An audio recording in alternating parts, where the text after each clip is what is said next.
The gods. Apollo. Apollo is the Olympian god of the sun and light, music and poetry, healing and plagues, prophecy and knowledge, order and beauty, archery and agriculture.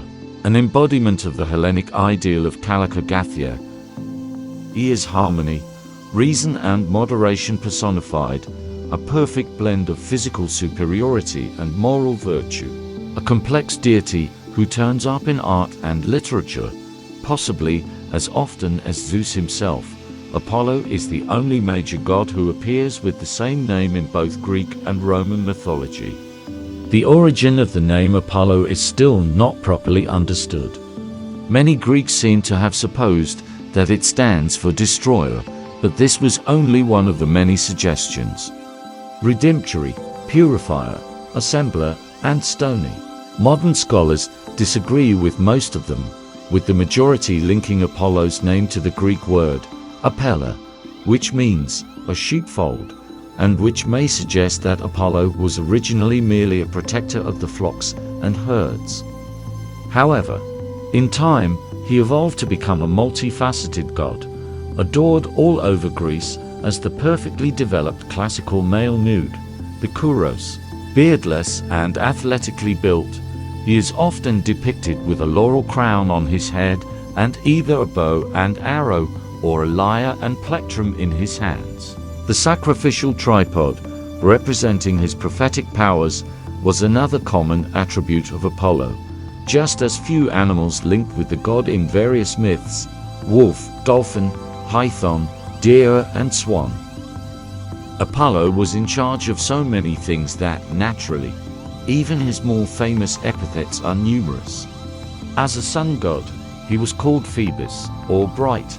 As a prophet, the Greeks called him Luxius, or the one who speaks crookedly. As the god of music, he was known as the leader of the Muses. Finally, the places of Apollo's birth and worship adorned him with three other appellations: Delian, Delphic, and Pythian. Apollo is the son of Zeus and Leto.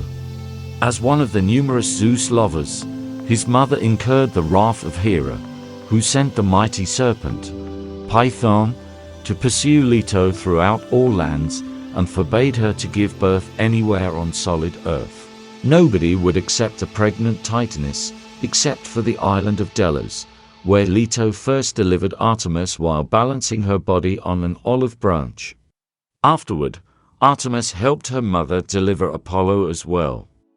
Fed exclusively with nectar and ambrosia, in merely 4 days Apollo grew strong and hungry for revenge. So, when he received his golden bow from Hephaestus, he went straight away to Parnassus where Python lived, and wounded the monster with his arrows. Python managed to escape and shelter itself at Gear's ancient sanctuary in Delphi, in a cave that could not be entered. So Apollo blew on his arrows and fired them into the cave, each one bursting into flames on entering the cave and smoking Python out to where Apollo filled it with so many arrows it looked like a porcupine. The sun god was so enraged that he dared to violate the sanctity of the site by staining it with Python's blood. Zeus ordered Apollo to cleanse himself, after which he returned to Delphi and claimed the shrine to his name. After these events, Delos and Delphi became sacred sites for the worship of Zeus, Leto, Artemis, and, especially, Apollo. The high priestess Pythia presided over the temple of Apollo at Delphi, serving as its enigmatic oracle, and annual games were held there, named after his great victory as the Pythian Games, and he named all his priestesses Pythonesses. The day he was born, Hermes invented the lyre and stole Apollo's cattle. So as to appease his older brother after he found out what happened, Hermes offered Apollo his new invention. Ever since then, the lyre became one of Apollo's most famous attributes and its most celebrated master. However, Apollo's virtuosity would be challenged on at least 3 different occasions. The first one to dare do such a thing was the least fortunate one, the satyr Marsyas. He wasn't bad at all playing the aulos, the double flute, even equaling Apollo's skill. However, he ultimately lost the contest when Apollo said, "Now you must play your instrument upside down and sing while you play," since, unlike Apollo, he couldn't sing while playing. As punishment, Marsyas was hanged inside a cave and was subsequently flayed alive. He then nailed his skin to a tree.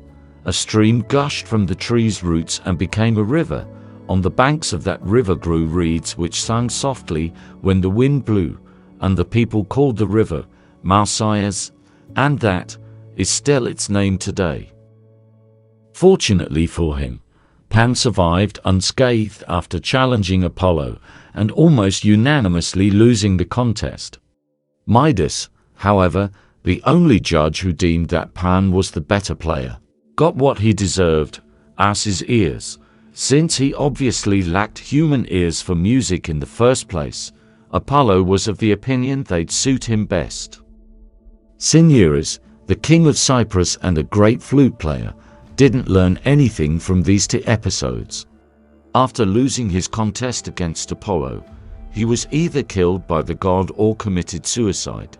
The story to this isn't clear, but what is clear is that the king did not survive.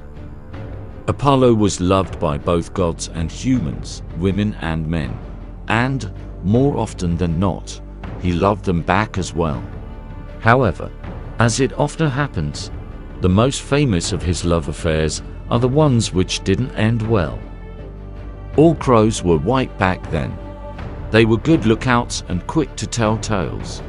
On two occasions, a mortal got the better of the god. Coronis was already pregnant with Apollo's son, Asclepius, when she fell in love with Isis. A white crow informed Apollo of this affair, which enraged Apollo so much that although he couldn't bring himself to kill her, he ordered Artemis to kill Coronis for him, which she did with one arrow, and scorned the crow so ferociously. His words scorched the feathers of the crow, and crows have been black ever since. After a while, Apollo fell in love with Marpessa. Her lover Idas had already been through hell to get her, even risking his own life while abducting her. But he didn't back down, even in front of Apollo, raising his bow and threatening him with an attack. Zeus stopped this fight and gave Marpessa the chance to choose. She chose Idas, since she feared that Apollo would stop loving her once she grows old. In an attempt to seduce her, Apollo gifted Cassandra, the Trojan princess, the gift of prophecy. However, afterward she backed out of the deal. Now, being a god, Apollo wasn't allowed to recall his gift, but he thought of a cunning idea to spoil it. He took away Cassandra's powers of persuasion. Ever since, nobody believes her, even though her prophecies are always right. Apollo's most famous love interest was Daphne, a nymph who had once vowed to Artemis to remain eternally innocent. Apollo, however, fell for her and persistently stalked her, until one day Daphne couldn't take it no more. She asked from her father, the river god Peneus, to be transformed into something else. And just as Apollo was about to embrace her, she was transformed into a laurel tree. The god swore to love her forever, and, ever since, he wears a laurel wreath as a token of his unhappy love. Both of Apollo's most beloved male lovers were transformed into plants as well. After Cyparissus accidentally killed his pet deer, which was gifted to him by Apollo, he asked his divine lover to let him be sorrowful forever. So, Apollo unwillingly transformed Cyparissus into a cypress tree. The story of Hyacinthus is even sadder. He was a favorite of Apollo, and he dearly loved the god back. This made Zephyrus, the west wind, a Hyacinthus admirer himself, so jealous that when the pair was practicing sport in the fields, he made Hyacinthus' discus swerve back and mortally wound him on the head. However, Apollo didn't allow Hades to take all of Hyacinthus to his realm. Out of his spilled blood, the god created a flower which bears his lover's name to this day, the hyacinth. Apollo appears throughout most of the Greek literature. 3 of the Homeric hymns are dedicated to him. The 21st and the 25th are short ones, but the 3rd is fairly long and beautiful. In Ovid's Metamorphoses, you can find poetic accounts of Apollo's love affairs with Daphne, Coronis, and Hyacinthus, as well as one of his musical contests with Pan. Thanks for watching. Please remember to like, share and subscribe, and hit that notification bell for upcoming videos.